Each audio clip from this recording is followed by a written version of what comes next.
Hey, hola, soy Adalid, el hombre más aburrido de la televisión, y te doy la bienvenida a El Ciudadano Escéptico. Qué gusto tenerte aquí en este espacio donde cuestionamos, compartimos ideas y sobre todo pensamos en voz alta, como entre amigos. Siéntete como en casa, relájate y vamos a conversar unos minutos sin cátedras, sin dogmas, con mucho buen rollo y curiosidad compartida. El ciudadano escéptico. Mi madre, que en ese entonces debió ser muy joven, me contó la impresión que tuvo del documental, o falso documental, no sabría cómo llamarlo, de la nave de los dioses. Las líneas de Nazca que cruzan el desierto como una pista de aterrizaje primitiva, las pirámides de Egipto bajo una voz en off que sugerían con mucha seguridad que aquello era obra de visitantes de las estrellas. Por un momento todo parecía posible, me dijo. Y esa fascinación, ese shock de lo maravilloso, fue el combustible que durante décadas alimentó la máquina de hacer dinero más improbable de la cultura pop, Eric von Daniken, el vendedor que acaba de fallecer a los 90 años, dejando tras de sí un rastro de pirámides de piedra falsa. En unos momentos voy a explicarme, y millones de libros que prometían revelaciones, pero que solo ofrecían un espejismo. En el librero de la oficina de mi padre, entre tomos de filosofía griega y derecho, también encontré con la vista Las apariciones, un libro del mismo autor. Era una sensación extraña leer sobre apariciones religiosas, alienígenas y seres sobrenaturales en un espacio tan terrenal como una oficina. Era como una invasión alienígena, domesticada, convertida en bestseller.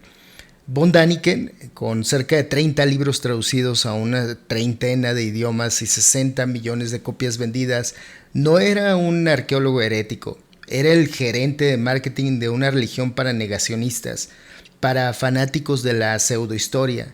El prefijo pseudo, por cierto, pseudoarqueología, pseudociencia, lo acompañó como un apellido no deseado, pero rentable. Su biografía no es algo de lo que alguien se pueda sentir orgulloso. A los 19 fue condenado por robo. Luego fue aprendiz de hotelero en Egipto, donde añadió fraude y malversación a su currículum. Aún no descubría que los ovnis podían ser un negocio más lucrativo que desfalcar la caja registradora. Pero el giro cósmico llegó en 1964, cuando lo nombraron gerente de un hotel en Davos. Entre las colinas alpinas seguramente concibió Recuerdos del Futuro, el libro que lo catapultó a la fama. La fórmula era brillante por lo sencilla: tomar cualquier logro antiguo que desconcertara a los académicos, cómo movieron esos moais, cómo alinearon esa piedra, añadir una dosis de es imposible y sazonar con la respuesta mágica: aliens. Un atajo intelectual tan seductor como un caramelo envenenado. Claro, luego volvió a la cárcel por evasión fiscal. Su éxito se nutría de una necesidad humana profunda y legítima: el asombro. Ante la vastedad del pasado, von Daniken ofrecía un relato simple y épico. No éramos simios ambiciosos que con sudor y a base de pruebas y errores levantábamos civilizaciones. Éramos el proyecto de aburridos ingenieros interestelares. Es una idea que absuelve al cliente de toda responsabilidad. ¿No entendemos las pirámides? Pues no importa, fueron los aliens. Es el pensamiento mágico disfrazado de ciencia ficción. La gente cree en los antiguos astronautas por la misma razón que cree en ángeles, porque la idea de que estamos solos y a cargo de este desastre les da náuseas. Y Eric von Daniken no estaba solo, tejió redes, dio conferencias masivas, creó una industria del misterio antiguo, pero su legado también tiene el triste olor a naftalina de los fracasos. Ahí está su Mystery Park en Interlaken, un parque temático dedicado a las 7 maravillas que cerró tras 3 años. Hoy sus pirámides de piedra falsa, las que mencionábamos, yacen abandonadas, deterioradas por la lluvia y la indiferencia. Una metáfora perfecta, casi poética de su obra. Estructuras imponentes desde lejos, huecas y frágiles ante el examen cercano. Y ahora que se ha ido, su influencia perdura, no en la academia, sino en el sustrato pegajoso de la cultura popular, en programas de History Channel, donde todo es un misterio antiguo, en teorías conspirativas que mezclan astronautas con reptilianos. Von Däniken abrió la compuerta para que lo sensacionalista se disfrazara de investigación. Nos enseñó que una anécdota bien contada vence 1000 datos aburridos y que la incredulidad ante lo oficial puede ser un negocio redondo. Al final, mi madre y yo, separados por una generación y una estantería, caímos en la misma trampa, la del relato fascinante. Ella en el cine y yo en el librero. La seducción de una historia que reemplaza el complejo, sudoroso y glorioso rompecabezas de la historia humana por un deus ex machina literal, una nave espacial bajando a solucionar los problemas de ingeniería de nuestros ancestros. Así que cuando pienso en Erich von Däniken, no veo a un visionario, sino a un gerente de hotel suizo que encontró un producto estrella, la nostalgia de un futuro que nunca existió. Vendió la idea de que no estuvimos solos, de que alguien en algún momento nos cuidó. Y en un mundo cada vez más incierto, eso, aunque sea falso, es un consuelo caro. La pregunta que queda flotando como un ovni en la noche no es si los extraterrestres nos visitaron, sino por qué necesitamos tan desesperadamente creer que lo hicieron. Quizás la verdadera nave de los dioses que anhelamos no viene de las estrellas, sino de nuestra profunda, humana y contradictoria necesidad de encontrar un autor, cualquier autor, para que este enmarañado y hermoso guión que llamamos historia tenga algún sentido. Crónicas del Bienvenidos Boulevard. a esta sección que hemos decidido llamar Crónicas del Boulevard, que será el corazón de este podcast. Es el lugar donde cada semana compartiré los artículos que publico en Vértice Crítico. Esta es la historia que quise contar esta vez. Recuerdos del Futuro apareció en 1968 en plena resaca del optimismo tecnológico. El hombre iba a la luna, Dios estaba bajo la lupa y la ciencia parecía capaz de explicarlo todo, excepto lo que todavía no entendíamos. Ahí entró Von Däniken como vendedor del misterio. Si algo te parece imposible, no es porque no sepas lo suficiente, es porque alguien más lo hizo por ti. Normalmente cuando algo nos rebasa, una obra de ingeniería antigua, un texto complejo, una teoría científica, hay dos caminos. El incómodo pero honesto, no entiendo aún, necesito aprender más, que exige tiempo, esfuerzo, aceptar la propia ignorancia, y el otro, el de la gente que no quiere esforzarse demasiado, pero necesita sentirse especial. Esto es imposible porque para mí es imposible, y si yo no puedo hacerlo, entonces nadie más puede hacerlo. Punto y se acabó. Es inmediato, es tranquilizador y satisface narrativamente y no te hace sentir como un idiota. Von Däniken convierte la ignorancia momentánea en prueba negativa. Si yo no puedo imaginar cómo lo hicieron ellos, los aztecas, los egipcios, la cultura nazca, tampoco pudo. Su primera gran mentira, la madre de todas, fue sugerir que las civilizaciones antiguas no podían lograr lo que lograron. Pirámides, templos, alineaciones astronómicas, demasiado preciso, demasiado elegante, demasiado avanzado para gente sin teléfonos celulares. La pregunta no era inocente. ¿Cómo lo hicieron? La respuesta sí lo era. Decir que no pudieron. Aquí el daño es silencioso pero profundo. No suena insulto, pero lo es. Especialmente cuando las culturas incapaces solían ser no europeas. Era una forma sofisticada de decir: qué bonito tu pasado, lástima que no sea tuyo. Después, sus imitadores arreglaron un poco esa parte y se extendieron a la cultura occidental, pero la verdad es que el daño ya estaba hecho. La segunda gran mentira fue convertir los mitos en manuales técnicos mal traducidos. Donde había símbolos, Von Däniken vio tornillos. Donde había poesía, vio combustible. Los carros de fuego de Ezequiel, los vimanas, los dioses mayas descendieron del cielo. Todo fue reducido a una sola frase: eran astronautas. Y el problema no es la imaginación, el problema es la literalidad infantil. Leer un mito como si fuera un reporte de la NASA es como leer a Juan Rulfo esperando un reporte del clima. El mito no describe cómo funciona el mundo, describe cómo lo sentimos, es memoria emocional, no acta notariada. Aquí el daño es cultural, empobrecemos el pasado para hacerlo compatible con nuestro presente tecnológico, como si la única forma de respetar una civilización fuera adjudicarle motores de plasma. Y sí, lo sé, alguien dirá que es solo una interpretación más, pero no lo es cuando se presenta como evidencia histórica. Es espectáculo disfrazado de revelación para personas que se quieren sentir especiales y se refieren a sí mismas como despiertas. Y no es que estén despiertos, es que siguen soñando, pero ahora con efectos especiales. La tercera mentira es la más vigente y la más peligrosa. La ciencia lo oculta. Cada vez que una afirmación de von Däniken se cae por traducciones incorrectas, datos sacados de contexto o simples errores, aparece el comodín: arqueólogos corruptos, historiadores dogmáticos, universidades como sectas. Es el mismo argumento que hoy sostiene al terraplanismo, a las antivacunas y a cualquier teoría que empiece con "ellos no quieren que sepas". Creo que fue un comediante norteamericano, quien lo resumió con crueldad. No es escepticismo si solo dudas de lo que no te gusta. Aquí ya no hablamos de extraterrestres, sino de confianza social. Cuando todo conocimiento experto es sospechoso, lo único que queda es el instinto y obviamente el algoritmo. Von Däniken fue un precursor involuntario del YouTube conspirativo, clips cortos, música dramática, verdades prohibidas y una audiencia convencida de ser más lista que todos los demás.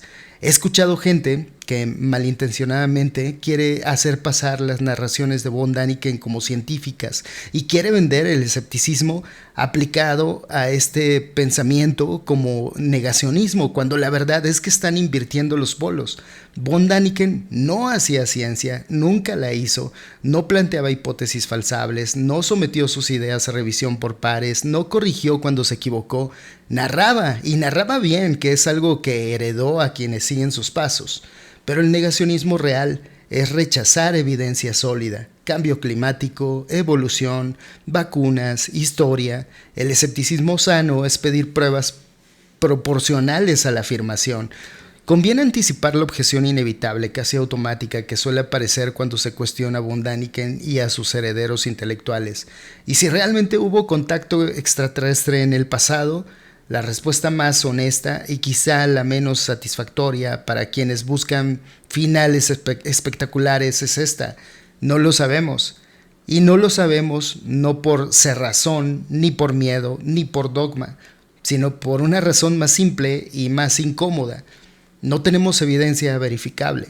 El universo es grande, obscenamente grande, tan grande que resulta casi arrogante afirmar que estamos solos, pero igualmente arrogante asegurar que ya nos visitaron, que dejaron pirámides, que borraron sus huellas y solo dejaron pistas vagas en mitos que ahora resulta que estaban mal traducidos. Y aquí conviene hacer una distinción que suele perderse con el ruido. Posibilidad no es probabilidad y probabilidad no es evidencia. Lo repito, posibilidad no es probabilidad y probabilidad no es evidencia. Es decir, que algo pueda haber ocurrido no significa que haya ocurrido, y mucho menos que podamos afirmarlo así nomás. La historia del pensamiento humano está llena de cosas posibles que nunca sucedieron y de ideas que se derrumbaron al primer contacto con los datos. Negar de antemano la posibilidad de vida extraterrestre sería dogmático, sí, pero afirmar un contacto antiguo sin pruebas sólidas también lo es. Cambia el tono nada más, pero en ambos casos se sustituye la pregunta por la certeza y la investigación por fe. La ciencia, cuando funciona, no promete respuestas definitivas, promete algo más modesto y más valioso: métodos para no engañarnos. Si algún día aparece evidencia clara de contacto extraterrestre, artefactos, pero artefactos que uno pueda decir, este sí es, rastros tecnológicos imposibles de atribuir a procesos humanos o naturales, señales reproducibles, la ciencia no solo no lo negará, lo celebrará. Sería uno de los descubrimientos más importantes de la historia. Pero mientras eso no ocurra, lo intelectualmente responsable no es creer ni negar, sino suspender el juicio, mantener la puerta abierta sin inventar visitas, resistir la tentación de llenar los huecos del conocimiento con narrativas que nos resultan emocionalmente satisfactorias. Mientras tanto, lo irónico es que no necesitamos aliens para maravillarnos.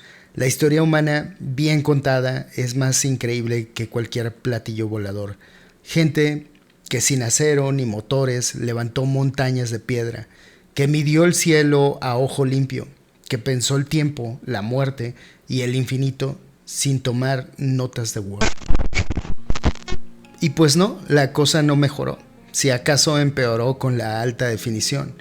Lo que antes era un libro amarillento encontrado en una librería de viejo, hoy es un carrusel infinito de clips, canales y voces que susurran "no quieren que lo sepas" mientras aparece un botón rojo que dice "suscríbete".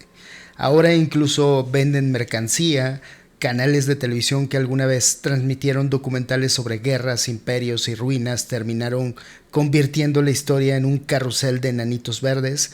Ahí cada piedra es una pista, cada mito es una confesión, cada hueco en el registro arqueológico una prueba irrefutable de encubrimiento. Y si no hay evidencia, pues mejor, eso lo vuelve más intrigante. Ahora, no saber algo ya no es una desventaja, con eso puedes construir hasta una carrera. Y decir "no sé" al público le resulta hasta vergonzoso. Y sí, el asunto dejó de ser solo anecdótico cuando cruzó la frontera del entretenimiento y comenzó a rozar lo sectario. No hubo hasta ahora un Heaven's Gate explícito basado en alienígenas ancestrales que terminara en desvivimientos colectivos con tenis Nike nuevos, pero sí hubo algo igual de revelador: los Raelianos, un movimiento fundado en los 70 por Claude no sé qué, rebautizado como Rael, y que bueno, convencido de que unos extraterrestres llamados Elohim crearon a la humanidad mediante ingeniería genética. No hubo veneno ni cometas, pero sí lo que todas estas narrativas producen cuando se institucionalizan: jerarquías, dogmas, líderes carismáticos y una comunidad convencida de poseer un conocimiento que el resto del mundo es demasiado tonto o demasiado manipulado para aceptar. Lo inquietante no es que alguien crea en visitantes estelares, eso es casi entrañable. Lo inquietante es el hábito mental que se normaliza, la idea de que entender es opcional, de que la sospecha basta, de que dudar de todo menos de la propia intuición es señal de inteligencia, que la historia humana necesita muletas para no derrumbarse. Antes el loco gritaba en la plaza, ahora tiene canal, patrocinadores y comunidad. Hoy sus ideas se transmiten con gráficos, música épica y presentadores que fruncen el ceño como si estuvieran a punto de revelar el secreto del universo. Obviamente después del corte comercial. El verdadero peligro no es creer que vinieron los extraterrestres, sino renunciar a la paciencia de entendernos a nosotros mismos. Preferir que alguien más haya construido, pensado, calculado y soñado por nosotros. Cambiar la responsabilidad por la fantasía. Al final no queda una nave descendiendo del cielo ni un dios con casco. Queda algo peor: una pantalla encendida a las 3 de la mañana. Alguien desplazando el dedo, saltando de misterio en misterio, buscando sentido en donde no va a encontrarlo. Y la pregunta que flota, incómoda, persistente, no es si ellos vinieron, sino esta: ¿qué dice de nosotros una época que prefiere imaginar dioses del espacio antes que aceptar con todo su peso y su vértigo que la inteligencia humana, con errores, con violencia, con belleza, fue suficiente? Tiemblan las torres del tiempo en mis venas, susurran los siglos en lenguas ajenas. Un soplo de polvo me nombra en la bruma, la carne del mundo, el verbo se esfuma. He nacido en un grito sin eco ni fecha, mi sombra es un río que nunca se estrecha. Espejos del alma me enseña lo ausente, el tacto del alba doliente y ardiente. Voces vacías,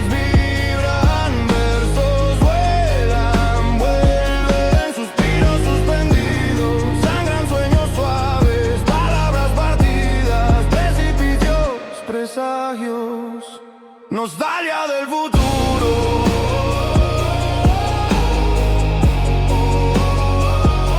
Nostalgia del futuro. Lo vimos arder, lo vimos nacer. Nostalgia del futuro. Y bueno, hasta aquí llegamos por hoy. Si te gustó este episodio, no olvides suscribirte, dejar tu comentario o compartirlo con alguien que pueda interesarle. Nos vemos la próxima semana. Y recuerda, en un mundo saturado de voces, no basta con pensar diferente. Lo que realmente importa es pensar con sentido. Porque sí, pensar distinto puede ser un acto de libertad, pero compartirlo con razón y claridad, eso ya es un acto de responsabilidad. Si quieres seguir la conversación, puedes leer el artículo completo en Vértice Crítico o seguirme en redes sociales. Los enlaces están en la descripción. Gracias por escuchar y hasta la próxima. Soy Adalid y esto es El Ciudadano Escéptico. Nostalgia del futuro.